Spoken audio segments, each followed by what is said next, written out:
కాలులోనికి, ఎడమ చేతిలోనికి, శిరస్సులను మొదలుకొని అరికాలు వరకు నీ గాయపడిన హస్తముశాసి ముట్టమని మేము ప్రార్థన చేయించున్నాం. నరములలోనికి, ఎముకల్లోనికి, శరీరంలోనికి, రక్తములోనికి నీ మహిమ వెళ్ళునుగాక. దేవా, పరలోకము నుండి దాచబడిన రహస్య ధనిని నీ సేవకుల పక్షులను మీరు అనుగ్రహించమని మేము ప్రార్థన చేయించున్నాం. దేవ, మరి ముఖ్యంగా నైనా నిండు స్వరాలు ఉన్నటువంటి ఆ బిడ్డను కూడా మీరు ఆదరించండి.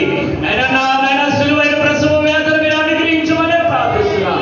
మరి ముఖ్యంగా శ్యామరాజు గారికి నేను ధైర్యం ఇచ్చేయండి. ధైర్యం ఇచ్చినటువంటి ఆరోగ్యం ఏదీ లేదు కనుక ఒక సంపూర్ణమైన ధైర్యమును అనుగ్రహించమని ప్రార్థిస్తూ, ఎవరు కృంగిపోక నీ కొరకు రోషము కలిగిన, పౌరుషం కలిగిన, ఆరోగ్యకరమైన సేవ మునుపటి కంటే అధికమైన రీతిలో నీ సేవకుడు చేయనుగా ప్రార్థిస్తున్నాను. ఆయన మీరే సహాయం దయచి ఆర్థిక పరిస్థితులన్నింటినీ కూడా ఆయన మీరే సమృద్ధితో నింపమని, దీవెనతో నింపమని.